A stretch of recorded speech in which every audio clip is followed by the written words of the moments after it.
What's going on, folks? Algebra 2 students, it's good to be back. It's good to be hanging with you. How are you doing? How was your break? Was it good? Sorry, I'm just erasing my chalkboard so I can get behind the glass board and get ready to start teaching you. It was really busy. All right. Very fast. Well, hey, guess what? You get to go to class until Thursday, and then after Thursday you get another 4-day weekend. So I'm looking forward to it. All right. Why don't we get started with this stuff? And like I said, for those of you who are actually, for those of you who are watching the archive, you weren't here because I didn't start the recording until after we discussed this. But I do have a lot of stuff due today. That wasn't necessarily a mistake, but I'm willing to play that. I'm willing to play with that a little bit, so that way you don't freak out as much. I'm going to make the first assignment due on Thursday, and I'm going to basically push an assignment every single day. So please do expect homework every day. And it's not that I'm trying to bombard you or crush you or all of that kind of stuff. I really, I'm not necessarily, I don't know, I don't want to consider myself, I'm the students' friends and everything. I do consider you my friends, but at the same time, we just got to get through this stuff. We have to finish exponentials, we have to finish statistics, so that way I can say, hey, as your Algebra 2 teacher, I've done everything I can to prepare you for what you need. And actually, to be honest with you, statistics is actually one of the coolest topics. And I will try my best to make it as cool as humanly possible, because it has everything to do with like your labs and and physics labs. I actually took a statistics course last year. I took my first statistics course. It was like Math 400 something or something like that. And it was a really advanced statistics course, but it was easy. It was like the easiest class I ever took, to be honest with you. No, not the easiest I've ever taken, but it was easy for me. And I'm not to be all like, hi maka and just be like, dude, everything's easy for Mr. Dalday, But what I'm saying is, it was one of those classes that I took that I was like, dude, I learned all of this stuff before because I took so much science. And because I took so much science, I learned how to do all of this stuff that they do in statistics well before I actually learned it in statistics. And so it all made sense to me. It all came together. So I guess you're right. Statistics could be incredibly boring if you don't know what the heck the point is. But remember, the most important question you always are supposed to ask me is, why the heck should I care? And my favorite answer is to tell you why you should care and what this is all applied to. So make sure you do that for statistics, because that's important. All right. Well, if you like science but you don't like the math part of science, then that's like saying you like Japanese poetry without actually liking Japanese. Anyway. I like writing haikus in Japanese, but I don't actually speak Japanese. Okay. Well, I can't say that necessarily, because there's a lot of teachers out there. I know a lot of teachers who really like science, but they don't necessarily like math. All right. You'll probably find those people more in the biological sides of things, which is not to say anything bad about people who like biology. I mean, these people over here, they're really good at biology, and they kick my butt in terms of science. But you probably won't find that in the chemistry or the math or the engineering or the physics people. Those guys would definitely like a lot of math and all that kind of stuff. All right. Neurology isn't too math intensive. Yes, I don't really need to know about statistics or the exponential growth of cells or anything like that when I'm cutting open people's brains and whatnot. It's pretty. You just really pretty just memorize and cut and stuff like that. Yeah, right, Sophia. Don't cut my brain open if you don't know your math. All right, let's do this. I'm going to talk to you folks about some exponential rules. So I want you to write this down. Take notes. Exponential rules. All right. And here I'm going to ask you guys a favor, just straight off the bat. Look, we're starting quarter 4. You know you've had almost a year of Mr. Dalday. You know how intense I am. You know how quickly I go. Let's start this off correctly, okay? Take notes, do your homework, stay on top of things, don't fall behind. If you fall behind, you're just going to be crying the whole time, which is why I'm willing to push things back until Thursday. Because I'm going to say, well, if I push things back till Thursday, that might give them enough time to be able to understand things and be able to catch up and all of that kind of stuff. So I'm willing to do that if you guys stay up on topic and that kind of stuff. And I'm actually less willing to push back dates and everything if you guys aren't turning stuff in. If you guys are on top of it, and if I see that you guys are working really hard, but I'm just being a dictator and just crushing your souls with so much homework, then I'm willing to play with my schedule a little bit more. But if I'm, being nice, and then you guys take advantage of me and expect me to be nice again, it's less likely to happen. All right. Anyway, exponential rules. You might have learned this stuff already. This stuff does have something to do with what we are covering. These are just some good old-fashioned rules that you guys should know. So let's talk about them. X to the 5th times x cubed. All right. In multiplying exponents, you have a thing called the base, and the base is the number on the bottom. The exponent is the number on top. Now, we already know that if you're multiplying two things and they have the same base, but they have different exponents, Sophia got the rule already. You just add the exponents, x to the 8th. Does anyone have any questions about this thing, or do you guys all learn that rule back in like 3rd grade? All right. Because I have a cool way of explaining it, but I mean, I don't really need to get into that. All right, let's do this one. What about x to the 8th divided by x squared? What is that equal to?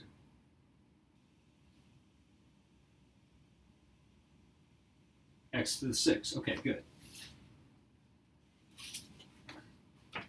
Now, you know that if I'm multiplying these guys, I add the exponents. But if I'm dividing the guys, I subtract the exponents. 8 minus 2 is 6. Are we cool? Right. I think that, honestly, this might be a good chance for me to talk about what I like thinking about this better is this. I like thinking about this thing as x to the 8th power times x to the negative 2. Because now I go back to rule number 1, and I'm multiplying these two together, and that gives me x to the 6th power. Are we cool? So since I got the same answer, you can say, well, that is a valid way to think about that. You guys agree? Which is a good thing, because it introduces to me this new kind of rule that exponents in the denominator is actually negative exponents. Does that kind of make sense? And I think that a lot of students remember this rule, but then they forget the rules about negative exponents. And I think we've covered that a little bit already. Negative exponents, you basically take it and you reciprocate it. If it's in the denominator, you make it, if you want to make it positive, you put it in the numerator, and vice versa. Right now, this x to the negative 2 is in the numerator. If I wanted to change that back into an x to the positive 2, I would simply make it x cubed divided by x squared. Because it's in the numerator, and then if I make it a positive x, or positive 2, I would put that x in the denominator. Are we cool? It basically switches the place of where that thing goes.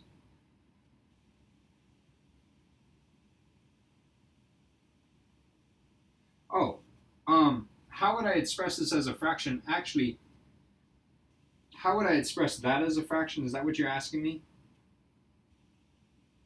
I would express it like this.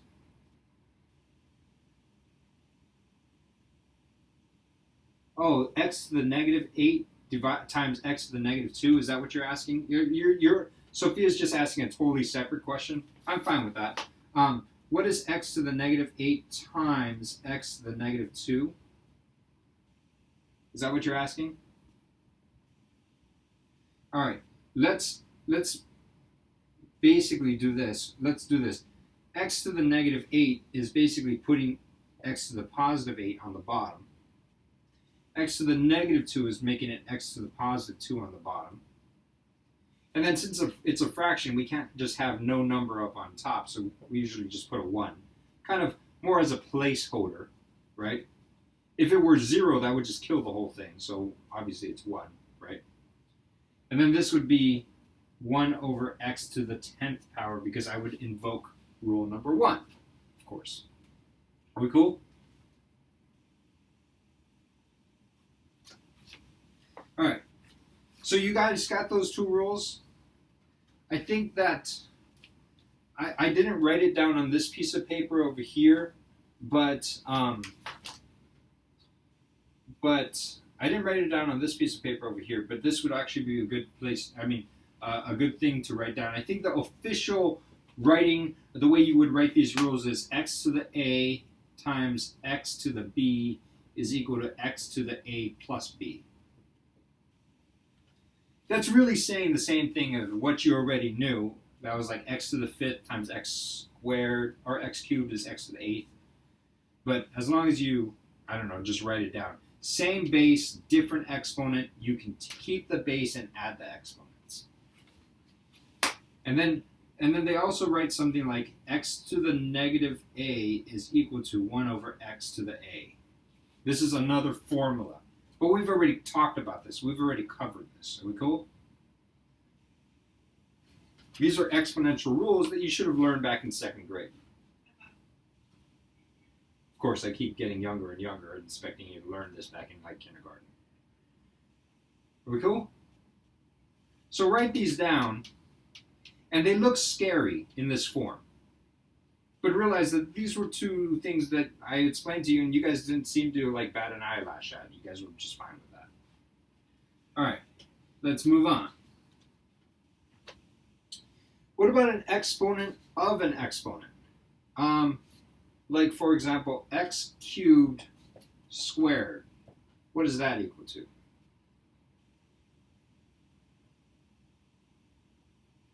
All right. One way to think of this is that's simply x cubed times x cubed. And we already talked about what this rule is. If I'm multiplying two numbers and they have the same base but different exponents, I can just add those, so that'd be x to the 6th power, right? Or what you would do is if you're raising a power to another power, then you would multiply them. This would just be x to the 3 times 2, also known as 6. Are we cool? So this x cubed squared is not x to the 5th power. You don't just add the 3 and the 2. You have to multiply those things. You're raising an exponent to an exponent. Are we cool with that? If I want to change the letters and make it the official looking formula, I would probably write something like this. X to the a times x, or x to the a quantity to the b is x to the ab. All right, let's do this one. What about x to the 0th power? What is that equal to? It's equal to 1, exactly. And it's a crazy thing. Any number to the 0th power is equal to 1. Even 0 to the 0th power is equal to 1. That's just kind of one of those things you have to memorize. I honestly, it has to do with this thing called factorials, and that actually has to do with this topic called probability. So I don't want to get too far into it because I've been known to get off on some pretty radical tangents, but that's basically where it comes from. It's kind of one of those things where you're just going to have to memorize that rule. And I want to say that it's a debated thing, that some mathematicians don't believe that x to the 0 is equal to 1, and some do, and I happen to be one of the mathematicians who do. But I don't think that's true either. I actually think that pretty much all mathematicians believe that x to the 0 is equal to 1. Oh, okay, according to Kahn, it is debated. I still don't think it's true. The reason being is because if x to the 0 was not equal to 1, then a lot of stuff in probability theory would fall apart, which I'm not sure if Kahn is necessarily an expert at. So that's what I'm saying. How do I explain it? Well, I'll tell you what. Give me another video to explain that, and I'll send you a link of what I remember seeing a video and thinking, okay, I understand that. And I did understand it. I'm not able to pull it out of my head and just say, boom, here it is. I know exactly. But I do know that there is an explanation for that. So again, this is not an equation I pulled out of my butt and threw it up on the board. This is actually something. All right. All right, so those are some rules. I think the last thing that people get freaked out about is, let's see. The last thing that people really get freaked out about is fractional exponents, and let me explain that to you. The square root of x is equal to x to the 1/2 power, okay? The cube root of x is equal to x to the 1/3 power. You guys see the pattern here? The fourth root of x is equal to x to the 1/4 power. Now, why don't we write a number 2 up here? I mean, if you have x to the 1/3 power, you're taking the cube root. If you have x to the 1/4 power, you're taking the fourth root. If you have x to the 1/2 power, you're taking the square root, but we don't even put a 2 up there. And my reasoning is this, because we're too darn lazy. Us mathematicians are so lazy, we don't even want to write the 2. Because a square root appears so often that we don't even care about writing it. They just say that if you don't see anything written there, then assume it's a 2. Because I'm just that darn lazy that I can't even write the 2 there. Unless you see something else that's written there, then assume it's a 2. That's what I'm saying. You guys got it? That's why we don't write a 2 there, because we're just that lazy. And so by convention, they just say, well, if you don't see anything, just assume it's a 2. Got it? I guess it's kind of like, you know, when I was doing stuff like 3x squared plus x minus 7. What are the coefficients? It's 3, 1, and -7. But wait a second, why didn't you write a 1 there in front of the x? You know, the a, b, and c is 3, 1, and -7. And I'd just be like, well, because I'm that darn lazy. Because it's implied by convention that there is a 1 there, and I'm just so darn lazy that I can't even take the time to write a single line to make it a 1, that I just make sure that, you know, I mean, make your life easier. How's that? Or make your life harder and my life easier. How's that? I have no problem with them not writing a 2 there. It's just by convention. That's all I'm saying. All right. I agree with you. Let's take a look at what is x to the 2/3 power. Okay. Well, one way that I could write this is this. I could write this as x squared to the 1/3 power. Do you agree with me?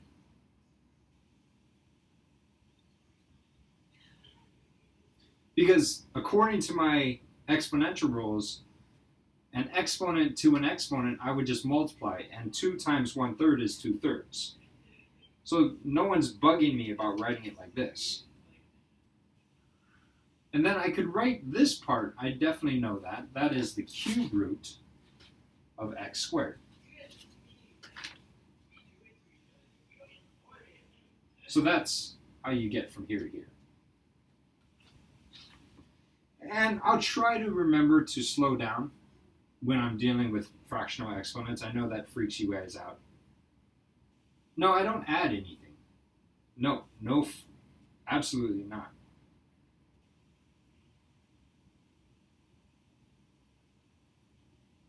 That doesn't work though. 2/3. What are you talking about?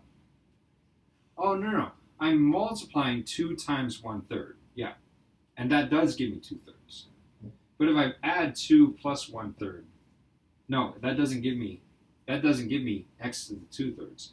But then again, that would look something totally different. It would look like this: x squared times x to the 1/3 power. Remember, you add when you have the same base but different exponents and you're multiplying them together. No. In this case, we're invoking that idea of bringing an exponent to an exponent. Are we cool? All right.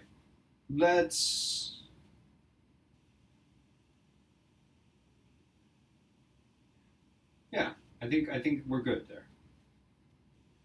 So here, I'll do a few example columns and then we'll move on. And to be honest with you, I'm not sure if this may or may not be helpful to you in your when we're covering these exponential functions with the e to the x and all that kind of stuff. But what it is very helpful with is it's really important for you to know these kinds of things. So this is going to help you out with calculus for sure. So make sure you remember these rules. Let's try this. 32 to the 7th power is equal to what? Is equal to 2 to the what power? 2 to the blank power. Maybe I'll put a little box up there to say, I got to fill in that box.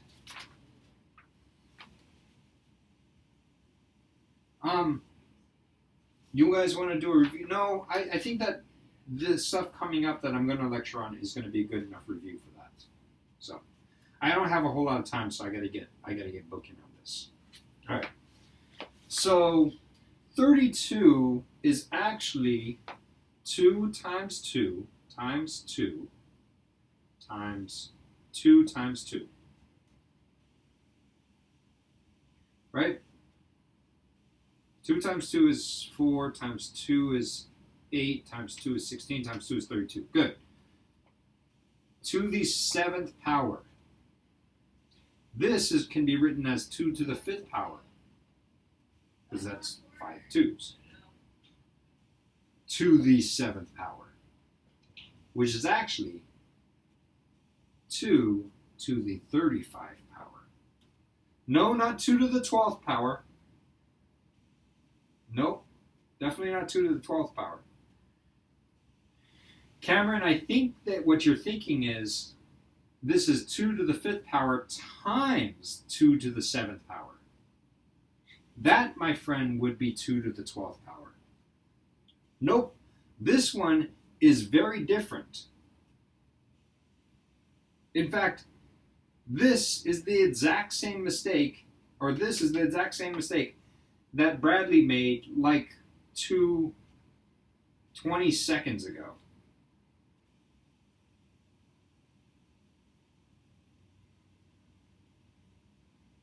So, rewatch the video and realize, oh yeah, I see the mistake Bradley made. Ha ha, look at him. And then realize, oh, wait a second, I just made that same mistake 2 seconds later.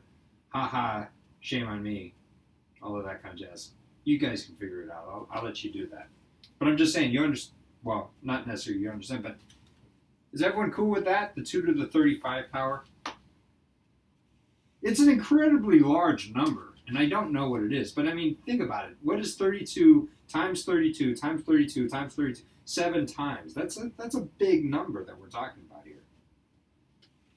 In fact, to be honest with you, I don't even know I don't even think calculators can do that problem. Or at least most regular calculators. I mean, the internet probably could. Oh, there we go. Cameron's figured it out. This is a big number. All right. Let's talk about the homework. I think that this might be similar to what we have you doing. In fact, all right, let's do it this way. I feel like this homework for exponential 3 is just like the homework for exponential 1 and 2. So let's take a look at it. All right. What I want to do is I have a little table that they gave me. And I think this problem comes straight out of your homework. I'm not 100% sure, but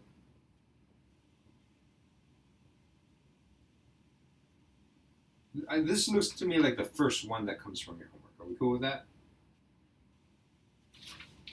Are you vaguely familiar with something that looks like that? Okay. So what we want to try to do is we want to figure out, we know that the general equation of this, the general version of this thing is saying a times r to the x power. So y is equal to a times r to the x power, or f of x. And our job has always been to figure out what r is and figure out what a is. And when we figure out those two things, we can basically get the rest of this thing. The r is what I call the ratio. And it's basically you take this number and you divide it by that number. We cool?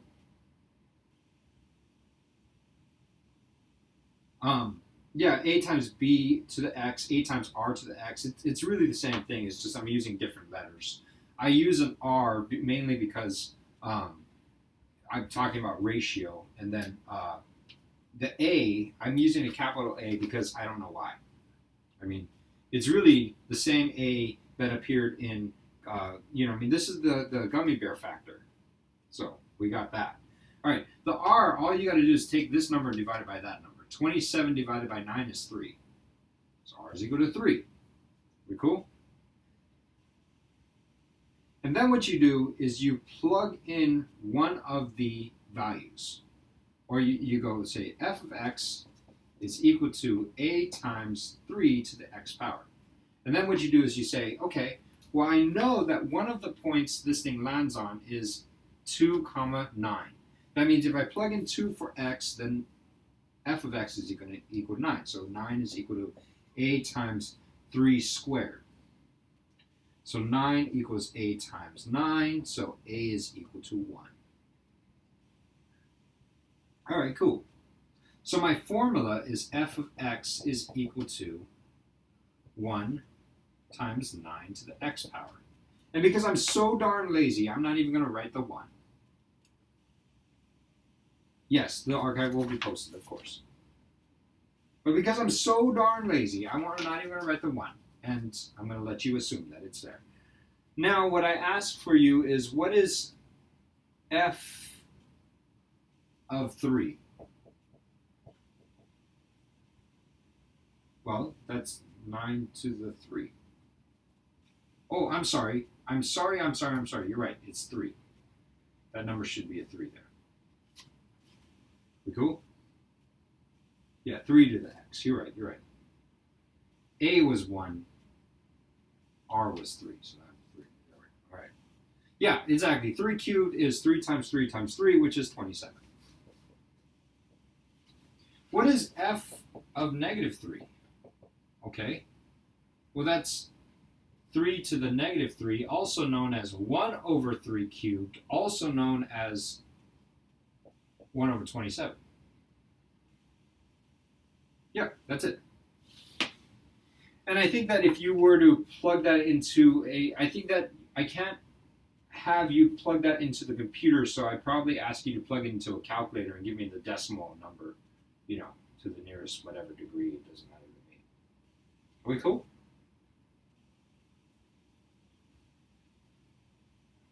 So that's it. I think that that's pretty much what I want from you. Some of them are nice numbers to deal with. Some of them are hard numbers to deal with, but they're just, it's the same techniques.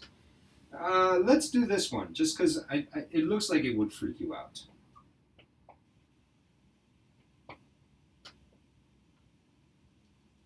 Are we cool?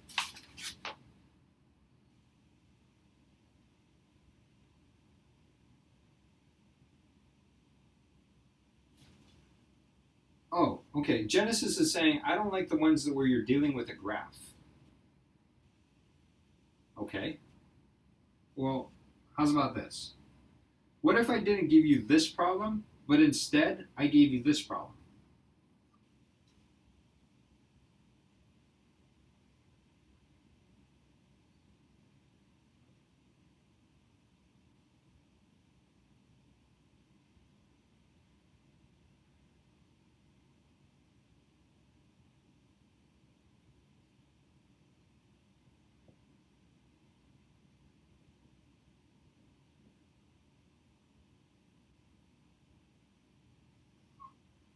There.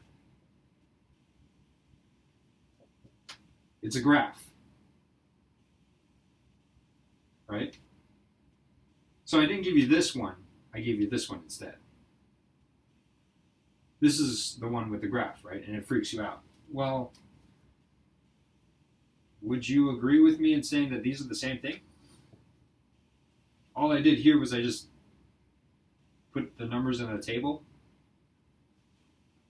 I took these exact same values and I put them in a little table. Yeah, and you just apply the same thing. F of x equals a times r to the x power. And that's, sorry, Genesis, I don't mean to be mean or anything, but that's pretty much how you deal with the table, with a graph. You turn it into a table and you're good to go. Let's see. R is 1/3. Let's check that. I take this number and I divide it by that number to get R. So R is equal to 1/9 divided by 1/3. Okay? That's equal to 1/9 times 3/1, which is equal to 1/3. Oh, yeah, you're right. I agree with you. R is 1/3. Cool? And I think that if you plug this thing in, you'll get A is equal to 1, and, you know, everything will be fine and dandy, and you'll be good. Get to work on your way and go home and all that kind of stuff. All right, let's see. Warm up. All right, let's see. Problem set 2, finding the symbol.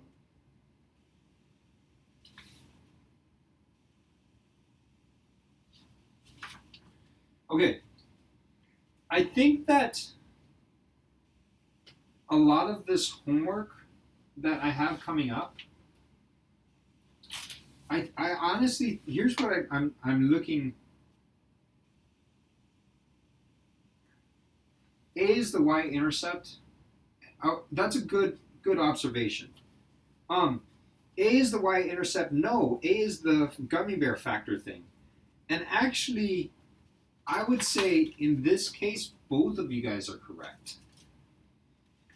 Cameron, I definitely agree with you. A is the gummy bear factor thing. Absolutely. It's the one where if A is a big number, you're stretching it vertically. If A is a small number, you're compressing it vertically.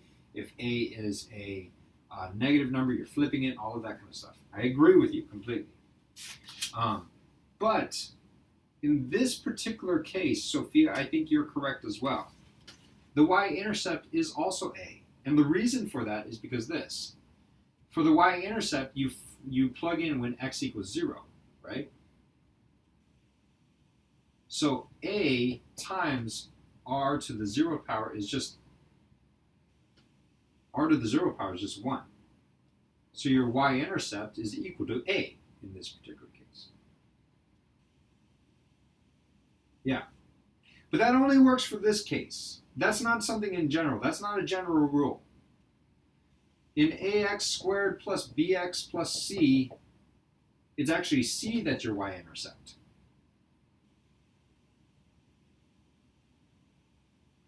And I'll tell you what the general rule for finding the y-intercept is it's basically plug x equals 0 and figure it out. But in this case, when we're dealing with exponentials, that's what your answer is. All right, I gotta go. I gotta start up a physics class. But let me tell you this last bit of information. I think that the rest of this chapter, or the rest of this section on exponentials, is going to basically be taking you through this a r to the x power. And I think that I jumped the gun when it came to teaching you about a times r to the x power. I basically taught you guys more advanced than what I should have taught you at the very beginning. But that's kind of nice because now, when we're playing catch up, you already know this stuff. So I think the rest of those lessons is going to basically be taking you through how to find the a if the a is not equal to 1. Because notice in that previous section, all of the a's we discovered was equal to 1. But we know that's not the case. A could be something else. So that's what we were sitting through and figuring out, all of that kind of stuff. Did that make sense?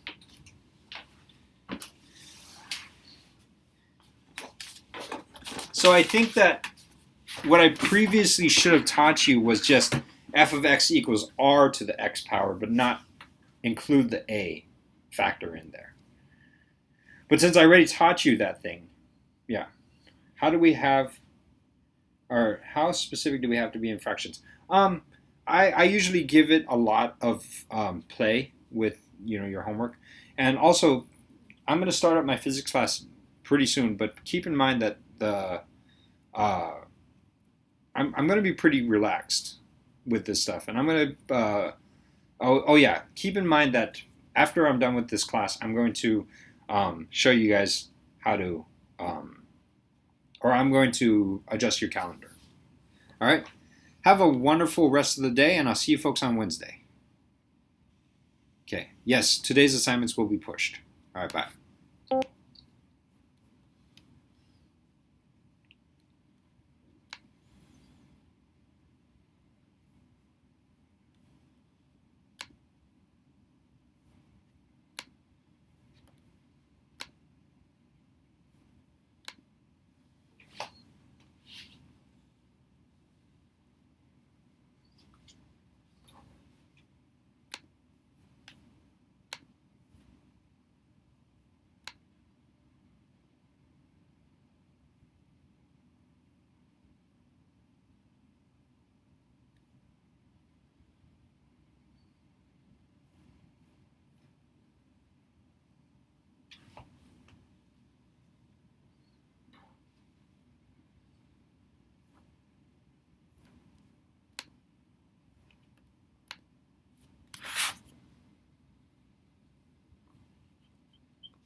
You are currently the only person in this conference.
Kaylin, what's going on?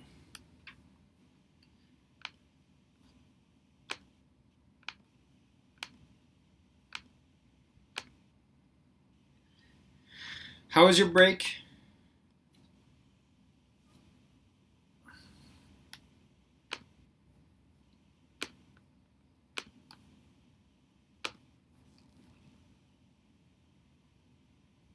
Spring cleaning. How fun. Actually, I hope it's fun. I hope that was fun. I did a lot of that too. Okay, let's get this party started. All right. Let me start recording this and we'll get cracking on this thing.